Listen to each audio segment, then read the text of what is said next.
kujenga. So it's not the other way around. All right, we are here, and the voice in the background is Dr. himself. Welcome to the program.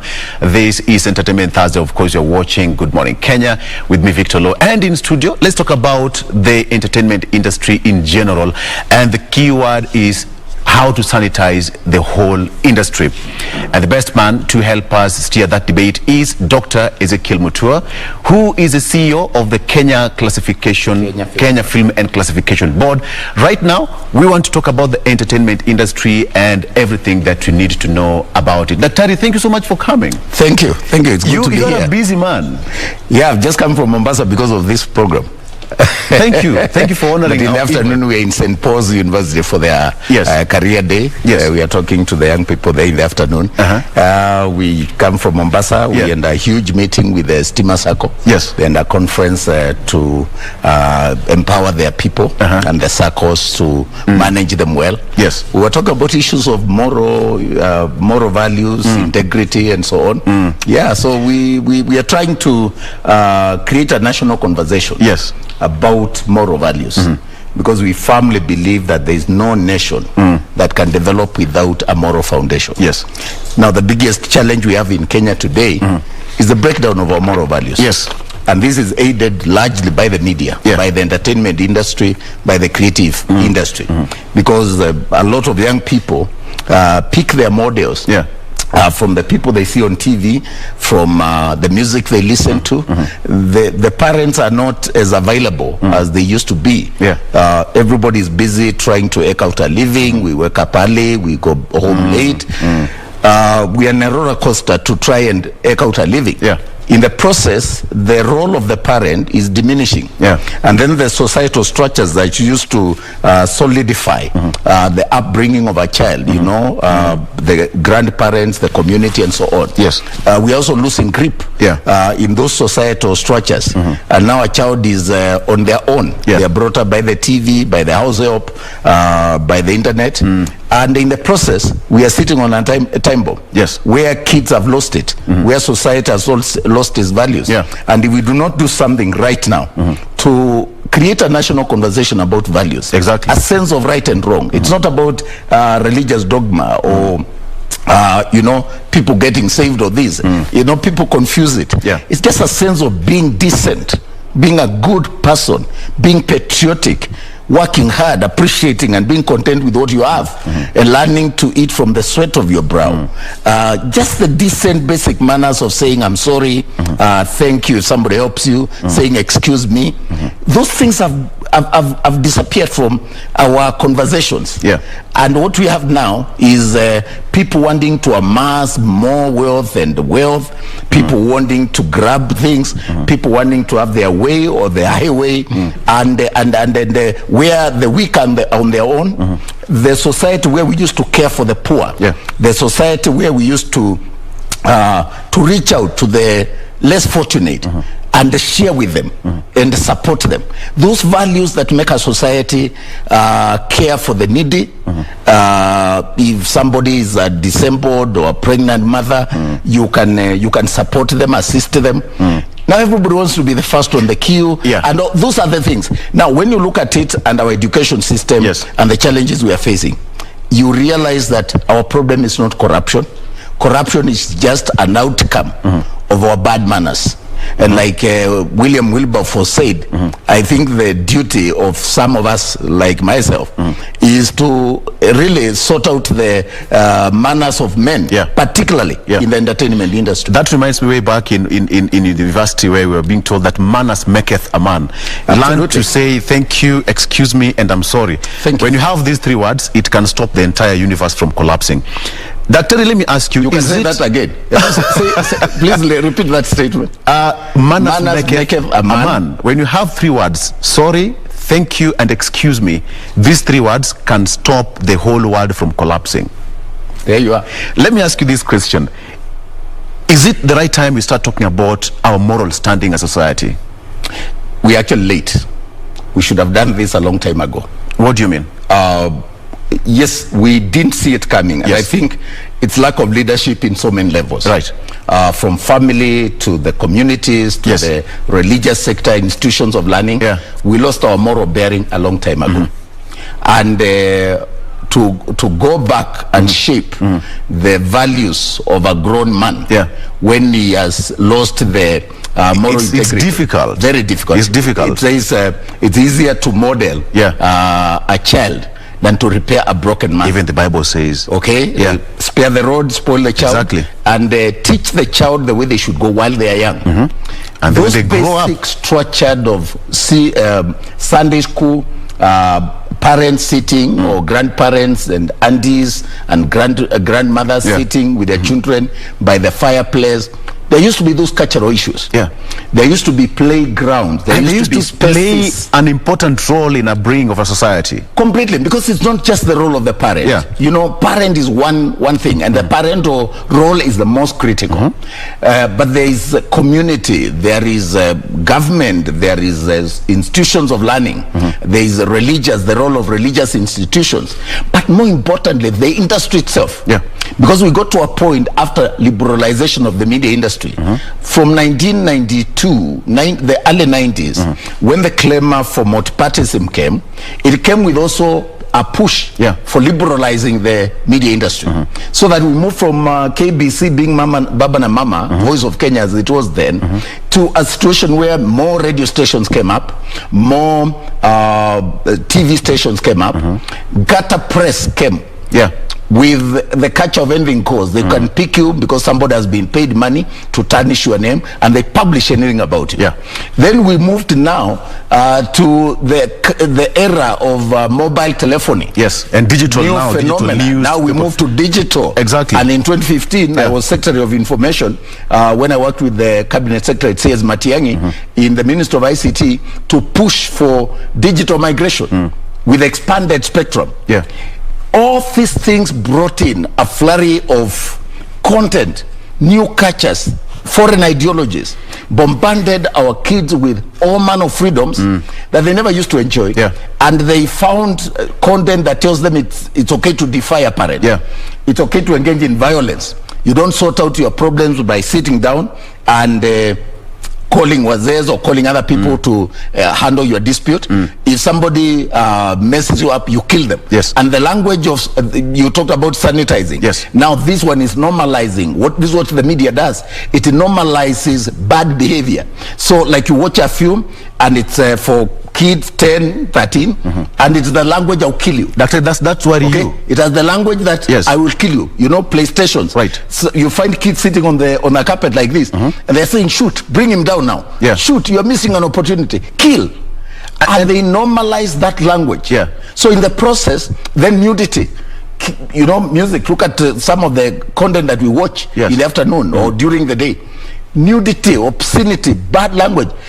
Musicians puffing on air, and then these are the celebrities that our kids are looking up to. They become their role model. But some would argue that is art.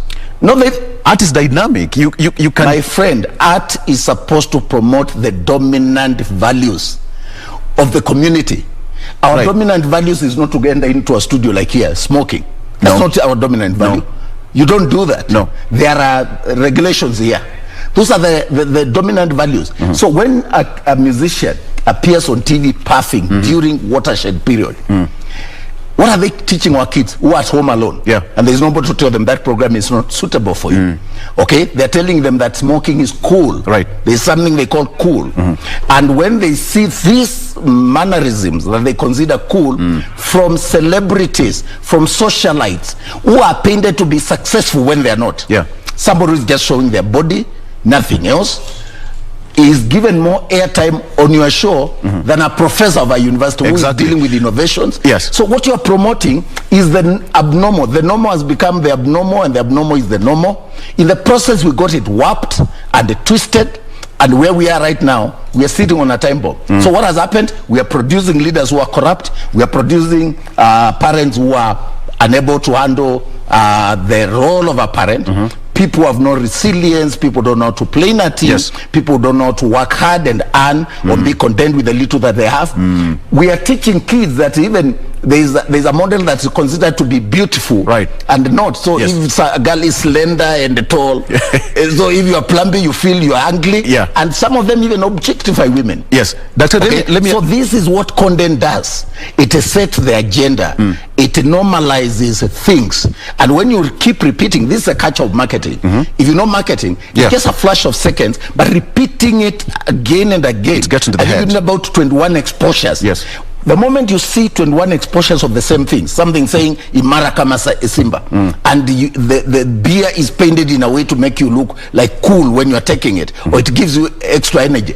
A kid with impressionable mind, a kid is up to 18 in Kenya. There could be cognitive developmental changes that could define now what a kid is, and we're trying to do that, even in terms of ratings, whether it is PG-13 or 10. But the different times call for different evaluation of the cognitive development of a child. However, a child is a child. A child is impressionable. They imitate. Right. They see, they say, there's a saying, monkeys see, monkeys do. Monkey do. That's what kids are. And the kids are the most treasurable asset we have, resource we have. It is not our money, it's not our minds, it's not our land. It is our children, and the cultures and the values that we inculcate in them. Doctor, what is moral for you? Because the society as it is, what you've just talked about, your office is mandated to make sure that whatever is being aired on a national television like this one is completely acceptable across the board. Yes. What is moral to you? Moral is a code of human behavior, an acceptable code of human behavior. I always say this. Yes. As we are here, there's something that naturally makes us, you ask a question, I answer. Right. It's decency. And I'm asking that question because in a creative, just a minute, in a creative industry, the word moral and creative creates a very thin line. When you say somebody's creating a music video, puffing and all that, and they say that is cool. So what is moral and what is... That's why there is a principle called the watershed period principle. Right. We are not saying that puffing is wrong. We are saying when you bring it at the wrong time, particularly where kids are involved, or kids are watching or are likely to be listening, you normalize smoking and puffing as cool. That's what I'm saying to kids. Right. The principle of watershed says that between 5 in the morning to 10 in the evening, content that is aired during that period should be suitable for family viewing and listening. Okay, from 5 in the morning, it is in the law. Right. So when people bring nudity, bad language, programs that are of adult nature, explicit content during the day, they are breaking the law. And this is a question I'm asking. So forget about morality, because that is relative. Yes. What is moral to you may not be moral to me. Right. What about the law? If the law says thou shalt not steal, don't steal. If the law says do not show obscene content or adult content during the day, do not show adult content. Is that why you're fighting for? Is that you're fighting for clean content? That's why.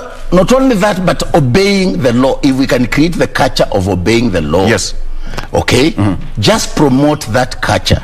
Don't show adult content, explicit content to our kids during the day. Show it after 10. If you want to bring discussions that talk about sex and other issues that are of adult nature, bring them after the watershed period. Right. That's what we are saying. So this issue of actually talking about morality, you're being simplistic because it tends to make it then look like it's somebody prescribing it for us. Yes. There are rules. And this is the problem with artists in Kenya. Artists do not want to follow the law. Okay? Everybody else, the carpenter in Langata, the guy running a tea kiosk by the roadside, knows that they must reckon with the NEMA, they must reckon with the Minister of Health, and they must have a permit to operate their kiosk, to run their carpentry, the Juakali artisans, everybody, even the ones who are not educated. But our artists who know better, or should know better, want to operate in an environment without the law. And this is a challenge. Why, Doctor? Because your office is mandated to streamline that industry.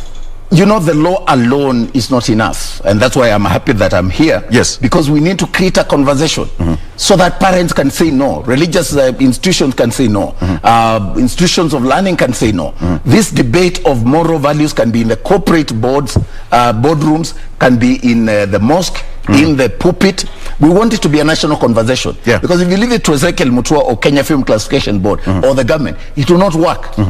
This is a serious issue of morality. Yeah. And you cannot legislate on morality, but you can talk about morality, and you can be able to create a national conversation. Yeah. Because I always say a country is not just a geographical territory. A country is people living together with agreed values or shared values, cultures and beliefs. And we have chosen as ourselves that nudity is not our culture. Now you may say what is nude and how far. Exactly. Okay. Depending where you see, how you see it. Right. But we know there is somebody who can walk here and you feel, no, this is not right. You must be having some rough patches with the artists in Kenya. I mean, why? I mean, I'm doing my own business. I'm a CEO like another CEO. I'm doing my own business and do you feel any kind of pressure? Are you hated and loved in equal measure? Life is not about being loved or hated, and I don't care, by the way, if I'm it's about doing what is right. You see, I'm a regulator. Yes. I'm a regulator, and a regulator, the work of a regulator, my brother, is not to be popular. It's to do what is right. A regulator is not an entertainer. I'm not out to entertain these characters. I'm out to tell them stick to the law. I'm like a traffic police. That's why they call you moral police. Cop. That's why they call you moral cop. Yeah, that's why they call me the moral cop. Right. Yes. I think it was supposed to be a slide, but I took it in my stride. Look at it this way. Yeah. The traffic cop at the roundabout out here is not there to police motorists. If he flags you and stops you, you park aside and you allow him to check your car. Yes. It is decency, it is the law. It doesn't matter how small that policeman, traffic police officer is, whether male or female. And you don't have to like him. He has stopped you because while your car may be okay, there could be another person who is having somebody kidnapped in the boot. It is for your own good to obey that traffic police officer. But you see, Daktari, at the same time, even me as a motorist, probably sometimes you can put a police officer on the right side. So somebody will say that in the process of you discharging your mandate as a moral cop, some artists would argue that you are squeezing the industry. Now let me first finish. You know, I'll deal with what is important, right? And not, I am not here to promote non-issues. Yes. Some of those talks are baseless. And if you have gone to school, like I have, then you respect education and intellectual discourse. Yes. So that the statements that we are making, because we are following, and I told my people to watch, yes, there are issues that will add value to the conversations. Absolutely. And even help our artists. Absolutely. If we go by what they say, they will never learn. Yeah. Because some of the things they say are not true. I was telling you the traffic police, and that's the role we play as KFCB. The traffic police role is to ensure the safety and smooth flow of traffic for your own good. Otherwise, we'll never flow. If you leave Kenyans to their own devices, they will close the road. Right. They will block each other. So the traffic police ensures smooth flow. And you don't hate him for doing that. You don't hate him for stopping you, even if you think your car is okay. Because one of these days, it may not be okay, and you could be the one in danger. That's what a regulator does. Let me give you the example of Kenya Bureau of Standards. This water that you are offering me here, the only reason I can take it comfortably, I can take a soda in a kiosk, I can buy a drink in a supermarket and take comfortably. Yes. Because there's a government agency called the Kenya Bureau of Standards that vets. Otherwise, left on their own devices, unscrupulous business people will put things on will go south, right, and sell it to you. Yeah. Government exists to regulate for you, to ensure that you are safe. And an industry as important as the media, art, and entertainment cannot be left to the culture of anything goes, where people do what they want. No rules, no regulations, and people want to say they're being squeezed. Let me come to your question now. Let me tell you, there is no agency in Africa as lenient as KFCB.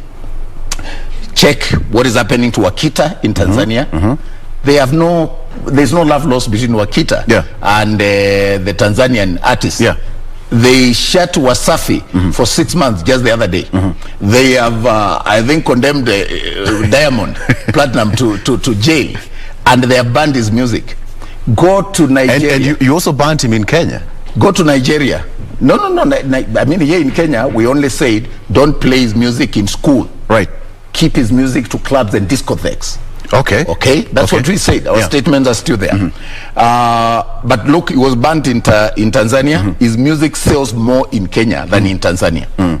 Okay, because we have allowed that kind of language and that kind of culture, and our role model and the people we celebrate are the ones who are crazy, are the ones who can dress, who can badly, who can say nasty things, who can code language and push sexualized content to our kids and on TV, and so was Safi comes or Diamond comes with coded language, you know, Kwangwaru. But and our kids were, if the director has that song, our kids, can that song be played? It can't play. It is not suitable for Watershed. Thank you. The thing is, said no. When you look at Kwangwaru, it is coded language. But at least look at the lyrics. You can Google them and analyze them here. Wataka maji ya kisima na huku umesimama. Hebu tuonyeshe utachotaje. When you look at the deeper meaning, it is obscenity. Obscenity. Obscenity. It is sexualized language.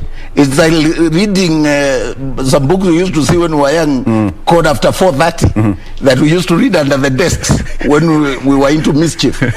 Yes. And we knew if a teacher catches you reading that book, you are done. Yes. This is what is happening today. That we are allowing ourselves to normalize these kind of things, to normalize our kids to utter F words, to normalize our kids to curse, because it is being done by celebrities.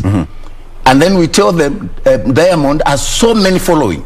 His song has so many, views. Yes. And our kids are now into the culture of views and likes on social media.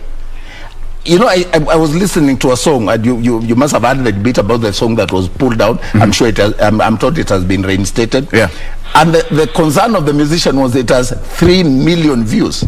Okay? Now a kid looks at that, they think it is even 3 million shillings.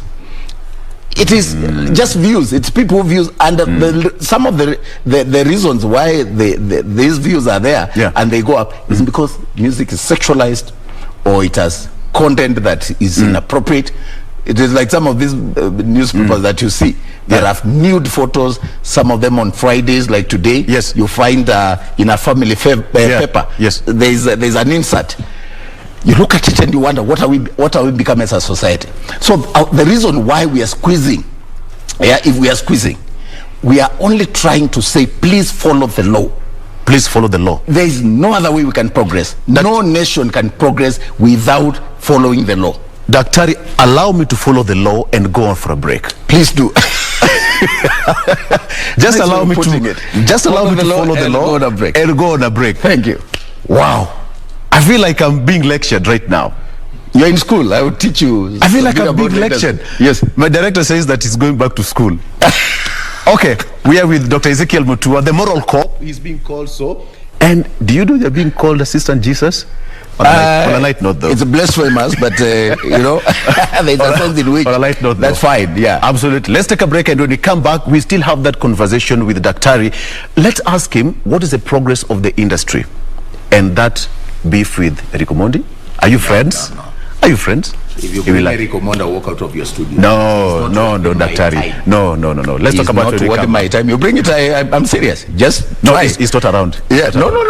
I don't talk about non-characters, non-descript characters. I have more business to do. There are more important issues to discuss. So don't bring that one. More important issues. Bring it, and I will go to do other things. We'll be right back. Yeah. Okay. Thank you.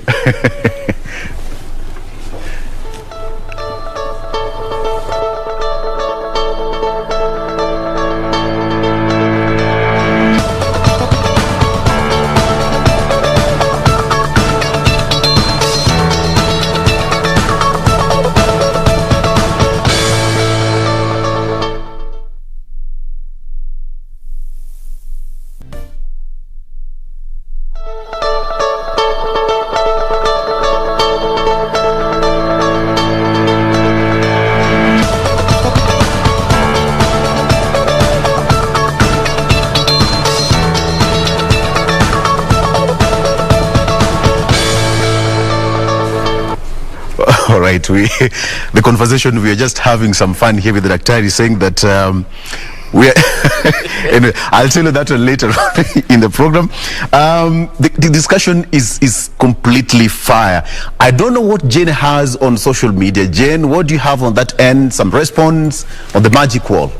Yes, we do have some responses coming in. The hashtag that you need to be on right now is Good Morning Kenya. Let me just open a fresh page for you right there. This is what is actually going on. But let me just sample some of what we have received so far using the hashtag Good Morning Kenya. We start with Muchi and Auliza, what programs are there for the young upcoming content creators to ensure they can produce content? Maybe some bit of guidance around what can they produce when it comes to palatable content. Probably Doctor can respond to that one. Yes, absolutely. And the government is doing a lot. As you know, right now under the new structure of government, the Minister of ICT is also the Minister of Innovations and Youth Affairs. That all those departments are under one roof. And the reason why ICT was merged with Innovations and Youth Affairs is because that's where our children are. So there's quite a lot of programs from Kazi Mtaani to the stimulus package that was given to support the industry during COVID-19. Quite a lot of programs that are going on under the Minister of ICT, Innovations and Youth Affairs. And when you look at the amount of money that the government has given to the programs related to youth, especially in the area of innovations, it's enormous. The policies are also being harmonized right now under CS Musheru. We are trying to relook at the law that governs the creative industry, for example, to ensure that we balance between development and regulation, so that it's not just heavy on one side. And therefore we are now repealing Cap 222 and merging Kenya Film Commission and Kenya Film Classification Board under one law called the Kenya Film Act. Actually now the bill is I think before cabinet, and a lot of effort is being put to ensure that there's actually a balance between regulation and development, but there's more focus in identifying and nurturing talent. Absolutely. You look at what we are doing as KFCB. 3 years ago, we entered an MOU with the Minister of Education to be the main partners in the Kenya National Drama and Film Festival. Starting from the ECD to all the way to university, to ensure that we identify and nurture talent while promoting moral responsibility among the artists. And the whole idea was to be able to nurture these talents while they are young, to tell them content does not have to be dirty. You can be creative, but in a manner that's acceptable. You can be creative, but in a manner that builds our moral values. That an artist is such an important asset, and art is such an important tool for cultural transformation. You portray what's happening and you have the power because of your creativity. Music nourishes the soul. You can watch a film and you feel you have learned something. And therefore all these programs pushed together under the Ministry of ICT, Innovations and Youth Affairs. So many programs that are helping the youth. We under that program we have supported the Kenya National Drama and Film Festival Secretariat, which is doing amazingly well, because when you go to the drama festivals, you see young kids in primary school trying to come up with sitcoms. As KFCB, we started 3 years ago. We acquired Nairobi Cinema, now called Nairobi Film Center, right in the CBD, to provide a platform for young people to showcase their talent at very minimal cost, almost for free. And we realized because the others, National Theatre and Leons and others, it was expensive. And they're a bit out of town, we wanted right within the CBD where somebody can walk in and watch a film, walk in and show their content. So the whole idea about government and collaboration between ourselves, Kenya National Theatre or Kenya Cultural Center as it is, with the Kenya Film Commission, Communications Authority of Kenya, all of us working together to identify those programs. And as we do so, ensure that we shape the values of our artists, give them skills, give them business entrepreneurship. Let them be able to understand that art is business. Talanta ni pesa, talanta ni kazi, and using their talent they can make money. So there's been a lot of hype where people have a lot of views on YouTube, but it's not translating to money. How can we translate this hype? Some of the most popular artists that you have spoken about in this program, how can we ensure that really they're making money and they're able to employ more youth and they're able to grow their studios and grow their entertainment industry? industry. This is what we are doing, and the ministry under C.S. Musheru is doing quite a lot to ensure that we progress this agenda. Maybe, Jane, if you have got more reviews on that end, response. Yes, we definitely do. Let's move on to Lawrence Kitema saying it is our collective responsibility to ensure that children are not exposed to harmful film and broadcast content. So let us protect our future generation. We have El Majewa saying, take advantage of the youth to do great things. And of course, this comes with the guidance that you offer from the commission. There is Okama Senior. He's asking, why is he having a petty grudge with Eric Omondi? And the subject itself is petty, not what they're talking about. Ayabasi. We move on to the next one. We have Examiner Jadson who's saying, first, aombe msamaha kwa wasanii wote, and second, let him draft ways to support young upcoming artists like me. Ata pesa za kurekod huangori sana. Dr. What can you say about that? That's a good point. Let me hear it again. I'll take it again for you? Yes, take it again, please. Yeah. This is Examiner Jadson saying, first, aombe msamaha kwa wasanii wote, and secondly, let him draft ways to support young upcoming artists like me. Ata pesa ya kurekod huangori sana. Oh yeah. You know, ignorance is not defense. I told you. Yeah. The person, the Njuakali artisan in Gekomba, knows the laws he has to follow. The young person doing carpentry in Langata, they are also young. Yeah. They are also Kenyans. They deserve to be treated with respect and supported and subjected to equal legal legislative framework. Who taught these artists they are God's gift to the world and that they can operate without any law? There are no apologies. In fact, we are being too lenient to them. And that time is coming. We are on it right now. Yeah. What we are doing right now is to sanitize. And the sanitizing of the industry will be tough, blunt, and very painful. I can only promise them rougher time than they have ever had. Look at it this way. You know, to do a video music in Kenya, you're supposed to submit it for examination and classification. For review, first of all, yeah. Do you know they don't do that? And it is in the law. If I decided to arrest the entire bunch of anybody who has done a video for not having a license, a filming license, and for not submitting the songs for examination and classification, there would be no jail to put them. We are just being lenient and talking, and when we talk, they start this nonsensical stuff that we are being tough on them. Apologize too. For what?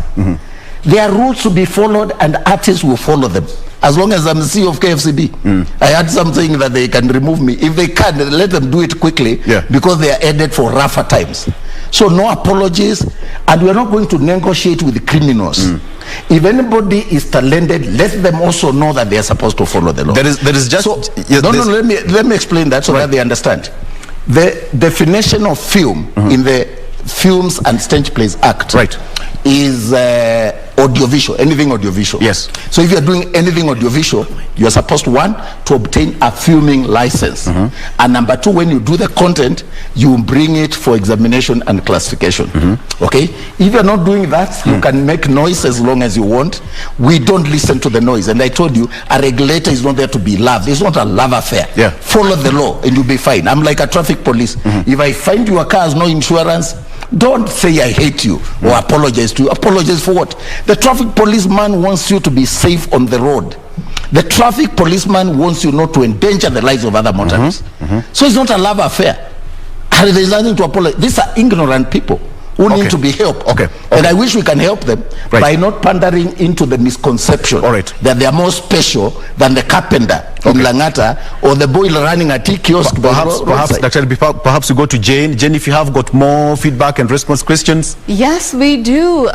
We left off at Examiner. We move on to Eunice Cherubet, who's saying, having these three words, just echoing what you guys were talking about a bit earlier on. Excuse me, I am sorry, and thank you can really rescue the world from crashing, okay? Just agreeing with what you were saying. Then there's improving incomes, who's brought in a very sensitive angle to this whole conversation. And now this touches on even the transport industry and the kind of content that they also play in this matatus, because here he asks, what do you regulate if all matatus are playing sexual videos here in Nairobi? Does this also fall under your mandate when it comes to sanitizing the entertainment scene? Absolutely. You know, the public service transport sector, or PSVs, public service vehicles, they are not broadcasting houses. They were not supposed to be radio stations or TV stations. But some of them, because of entertaining passengers, they mounted TV screens or screens that exhibit unrated content. Now, those screens should be brought down, all of them. So there are two choices they have. Remove those screens, because they are not, a PSV is not a broadcasting station, it's not a TV station. They are not licensed as broadcasters. So they have mounted them illegally. They did it for purposes of entertaining the passengers. If they choose so, then they must now comply with the laws governing the entertainment industry, which means they have to bring the content for rating.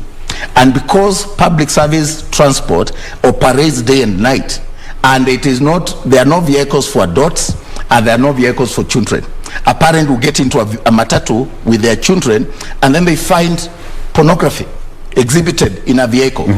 We are saying then the content played in PSVs must be suitable for family viewing. Doctor, who is supposed to monitor that? It's me, it's us, it's police, it's everybody. Right. It's the parents. People should, members of the public should report to us. If you see a matatu playing dirty content, or there is no license from KFCB for exhibiting that content, then you bring it to our attention. We can't be everywhere. We don't have that capacity. I wish we had, but we don't have that capacity to be everywhere. So what we are saying is the matatu industry, and you know, and Kenyans know, that there is no industry that has run amok like the matatu industry. The catch of matatu industry is actually a catch of defiance, and you know it. So if the moment you allow them now to exhibit pornographic content, and the kids are spending their time there, our kids, some of the kids don't go to school. The ones in day school, they just get into the matatus. They call us every day. They interact with these people every single day. They're being given pornography. They're being treated to pornography, and this is the same culture that goes with drugs, illicit drugs, and so on. It is a culture of crime. It is a culture that is not arrested. If we don't do something, actually we are breeding crime, and we are encouraging a situation where in the future it will be very difficult for government. From where you sit in your office, Daktari, does this really worry you? It does. That's why I'm here this early in the morning. This is why we have this national conversation. Yes. This is why I'm relentless. This is why I'm not apologetic to people who don't understand the law, because it's not my duty to help them with their ignorance. We are creating a national conversation, but we are saying from the president to the ministers to CEOs like us, we all must follow the law. If you are an artist, follow the law. If you are a journalist, follow the law.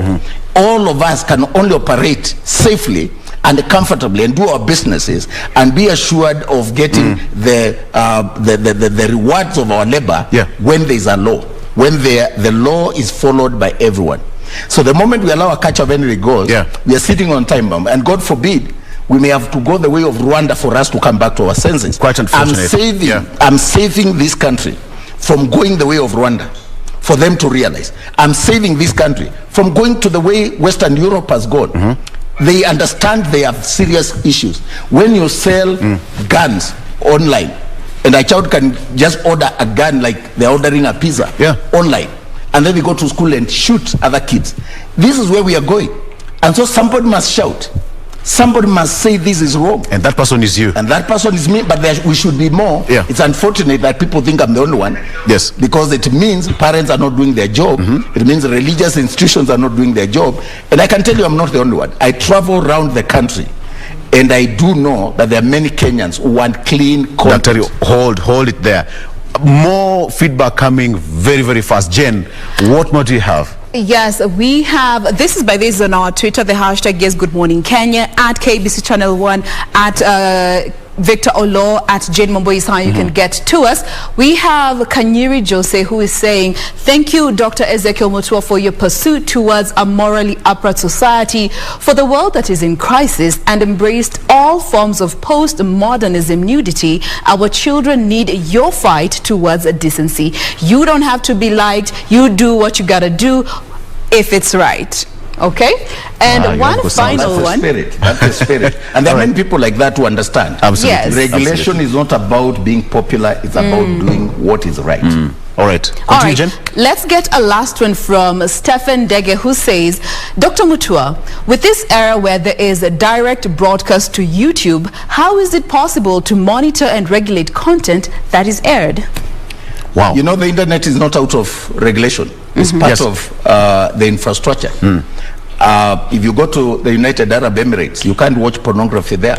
It's completely regulated, and in fact, China has its own Google. Yes. If you go to countries like the places like Dubai, you can't watch these kind of things. And I always ask the question: what do Kenyans want?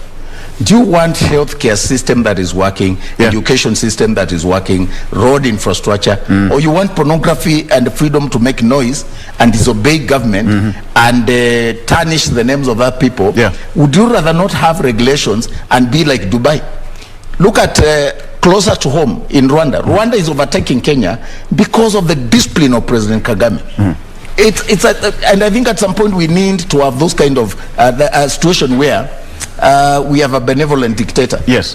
This freedom without responsibility is driving us to a point where we are losing out on what matters. So Kenyans enjoy a lot of freedom. Why do you think Rwanda is overtaking us in so many elements? And yet we have, in terms of centrality, our positioning in Africa, we have no comparison. Kenya is the best country. We are strategically placed. Why do you think we are losing it?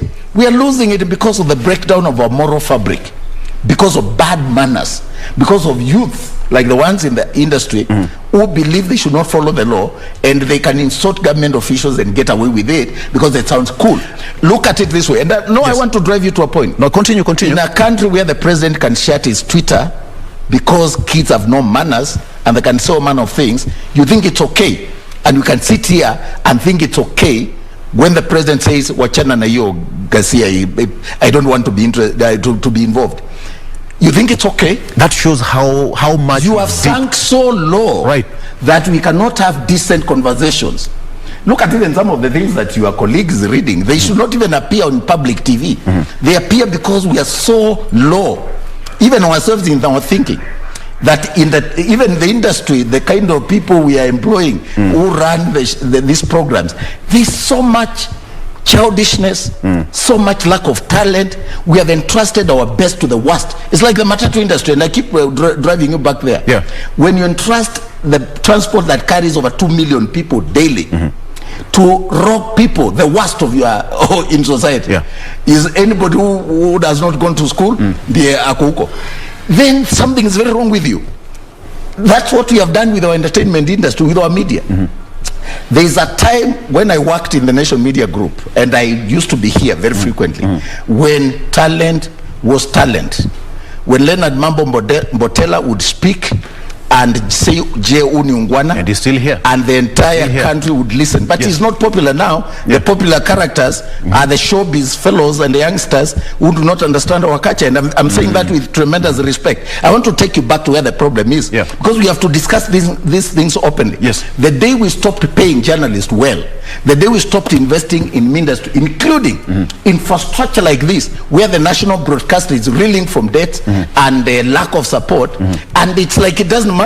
You know, I look at these things and get very angry, because if I had the power, this would be the station that is more funded than anything else to set the agenda of morality and values and development communication.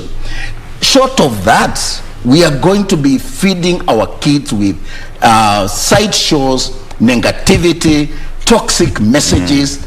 We are going to be feeding our kids with horror in the name of news, with obscenity and profanity and vulgarity in the name of entertainment, and we are taking our country to the dogs as we watch. Then you keep complaining. Why are politicians not serving as well? Why is everybody not obeying the law? It's because this is what we want. And let me tell you who suffers. It's not the CEO like me. It's not the minister. It's not the president. No. I am well paid and I have a job. And even if I left KFCB, I have gone to school well. My concern is not about we adults. My concern is about you, young people, who will need an environment where justice matters, fairness matters, and the law matters, and where you have leadership that can listen to you no matter who you are or where you come from. You don't have to be politically correct. You don't have to have a godfather in KBC for you to have your talent the way you are doing it today. Doctor, let me ask you. These issues, let me summarize. Yes. This boils down to a sense of right and wrong. And where do we see our country in another 10 years, in another 20 years? What keeps you awake in the middle of the night? It is the desire to see a morally upright country. That's what keeps me awake. Are we achieving it? Are we achieving it? The fact that we are here, the fact that you called me yesterday, I was in Mombasa, I promised you I would come. I took a flight and I'm here. Thank you for coming. Thank you for honoring the invite. You called me only yesterday and I'm here. Yes. I mean, we're achieving it. The fact that you can see out of the comments that we are getting on Twitter, 90% support this. Look at the conversation on Facebook and so on. What has happened is we have made internet look like it is for bad guys. The bad guys on the internet are maybe 10 or less or 20%. There are 80% who are good. Yes. But the 20 are so loud and noisy and messy. They make us think internet is for bullies, it's for people who can write nasty things, it's for people who can say, who can insult the leaders, it's for people who have the, you know, so-called the boldness to take on the government. That is not what the internet was created for. Internet was created for exchanging ideas, sharing good moments, you know, making friends and connecting with the world and making business, innovations and so on. And this is where I'm taking you. By fire, like the Nigerians, by fire, by force. That we must have a conversation to say it is not okay, it's not going to be okay, and the people will suffer. It's our young people. If something is not done right now. Yeah, in another 20 years, my brother, we are going to have a serious crisis in this country if we don't have more voices like Ezekiel Mutua, if we don't get programs like this giving airtime to conversations of this nature, if we only fill our airwaves with dirty content, with immoral content, with nasty conversations. Ben Okiri, a Nigerian poet, said, if you want to poison a nation, poison their stories. And this is what is happening. If you want to poison a nation, poison their stories. Make them toxic, negative, let people whine, let them be taught that the news is what is negative. When a dog bites a man, it's not news, but when a man bites a dog, that narrative of a man biting dog, the bizarre, the abnormal, is what we are pushing in our airwaves. The consequence is what you are seeing. Who is suffering? Doctor, our educational system. Yes. It's our leadership. It is our kids who will pay the price of our misdeeds as adults today, our failure in leadership as parents, our failure in leadership as government institutions. And that's why I'm saying there must be a conversation. You have a lot of work. Why do you think it's my work alone? Why don't you say we have a lot of work? Yes. It's not my work because you have to streamline the society to the required standard. You know, my role is actually principally to regulate film and broadcast content. It's only that it is the arena that shapes our values more than anything else. And so people think it's my job to talk about morality. It's not. I am the CEO of Kenya Film Classification Board, and my work is specific. However, within that conversation, we found that if we allow, if we do not create a national conversation, our artists will continue to produce bad content. We are going to have our kids misled by this content, and therefore we need a lot of conversation. Now, somebody asked about the internet and YouTube. Yes. Because most of the people are now running away from the mainstream media. Yes. And we are going on online. You can go to YouTube. Did I tell you that I'm not promising these guys a better time. I'm promising harder times. You know why? Okay. If you do not shape up right now and use Facebook responsibly, use Instagram responsibly, use the YouTube responsibly, we'll regulate them. You will regulate them? Read my lips. They will be regulated. Whether during my time or another time, we will bring it under regulation. There cannot be a way where somebody can open a Facebook account and they use your photo and they use your character and they pretend they are you when they are not. I've seen about 5 Facebook accounts. They are not mine. but somebody posts there. Somebody hacked my Instagram account, and they even post photos of my children and my family, and I have no control. And I see people sending me photos and oh, this was very good. We saw it in your Instagram. It was hacked about 3 months ago, and I'm not able to recover it. And somebody using that account with my face, photos, they pick them from the other sources, like now I'm here. So it will look like to unsuspecting members of public or followers. That is your real account. Because even the update on KBC, they are there. All right? It is not acceptable. It's wrong. You can't do it in the United Arab Emirates. You can't do it in China. And I want to ask you, those countries that I'm talking about, that's where we go for holiday. That's where we want to go for business. Our Kenyans, even the guys in the village, they want to go and buy things in China to come and trade here because that's a progressive market. Yes. How do they get there? With 1 point something. And that is where you want us to go to. We are going, our people are going to buy clothes in China to come and sell here. Right. Because that country is progressive. With over 1 billion people, but, yes. With over 1 million people, but they are making money. The economy is growing. Are they 1 billion or 1 million? 1 billion. 1 billion. Yes. 1 point something. Yes. Yeah. India. Look at the places where we go for what we call medical tourism. Exactly. India. Yeah. These are countries with huge populations, but with decency, a code of human behavior. And because of that, because the founding fathers set the moral foundation, and I can mention Singapore, Malaysia, all these Asian tigers that were at par, or we were at the same point in development with Way back in the years we were at par in with them. 1965, Yes. Kenya was ahead of Singapore. In fact, some of our best brains, like Tom Boyer, the likes of Professor Anyang' Nyong'o, they helped to set the models of economic blueprint that have aided those Asian tigers to be where they are today. Yes. Yet, Singapore today is a first world country. Look at where we are. Look at Dubai, where we go for holidays, and they say it's a crime-free country. It's a desert. It's a desert, but crime-free. Now they are so progressive. Look at the infrastructure. What do you want? That's a question I'm asking. Don't we want to be like Dubai, to be like China? Don't you want to go there and look at it and say, yes? Because some of the, I think, and one of the challenges we have, our artists are not exposed. The farthest some of them have gone is Naivasha. Somebody has just gone to Naivasha and they feel so hot and they want to argue with a professor or somebody who invested. They don't want to read. There's no harm in going to Naivasha. It's local tourism. But expand your scope. Go to other countries. But if somebody is not able to afford that, Doctor, this is us. Let me tell you. Listen. I was not born rich. I came from a place that was abject poverty, and I'm a CEO. So you cannot use your poverty to terrorize us. Poverty is not an excuse to be immoral. Poverty is not an excuse to disobey the law. Poverty should drive you to do that. I was very shocked when people said I called artists poor, and they are so agitated. If somebody calls me poor, I will work so hard to prove them wrong. I will not be displaying money yet. My director is even on the floor right now telling me to wind up. But before we wind up, there is a gentleman who asked a question. How is the KFCB making that kind of arrangement to uplift the young upcoming artists, for them, even the funds, the studio where they can afford, and produce clean content? As I told you first, we are principally a regulator, but we realize that there is actually a lot of ignorance. Our artists, and it is such a tragedy that the people should know better and give us inspirational messages. They don't understand the law. So we started a national conversation. We are even now appointing brand ambassadors. Yes.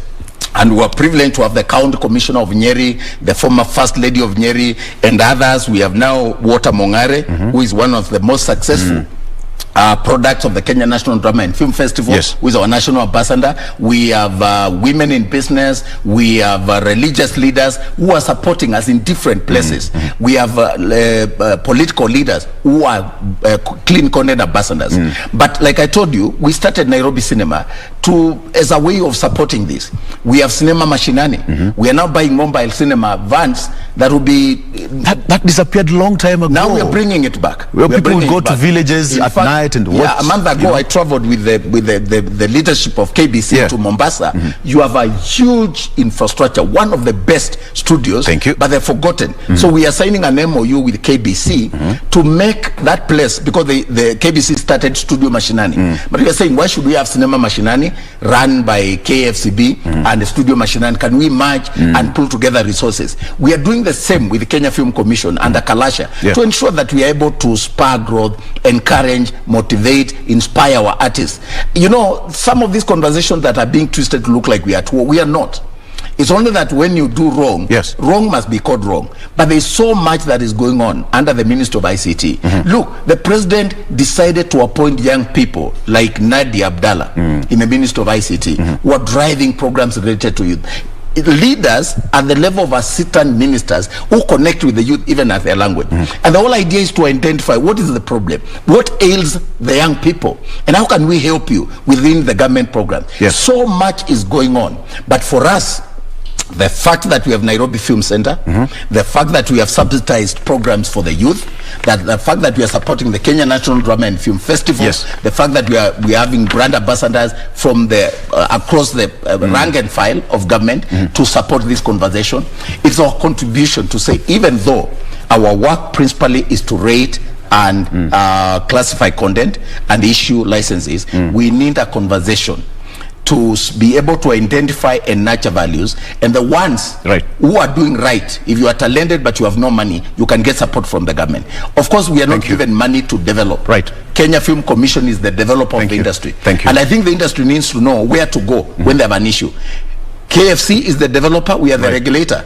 But the other programs under the Ministry of ICT, like I mentioned, that are being driven by Kaz Abdallah and others that are geared towards supporting the youth. Let the youth take advantage of the programs within the Ministry of ICT, Innovation and Youth Affairs, to be able to nurture their talent and let them ask sensible questions. If we engage and stop the fight, if we can engage in a decent way and ask the right questions, the government has a lot of programs to support the youth. Daktari, allow me to finish this conversation at this point, but just promise me that you will come back one more time over and over again so that I am available for you. Thank you so much. Thank you. That is Dr. Ezekiel Mutua, the CEO of KFCB, and we've just been talking about matters, morality and the industry as a whole, and he's saying that right now moving forward is going to be tough on the industry players. I'm in the industry and I'm afraid my boss is here. I'm afraid. All right, that's the topic. Thank you so much for watching. Doctor, thank you for coming. My greatest pleasure. Absolutely. Really, this was good. We'll be right back. You mean it? An hour we'll is be right back. Thank you. Time is on. Time is on. Thank you so much. All right. Okay. Very good.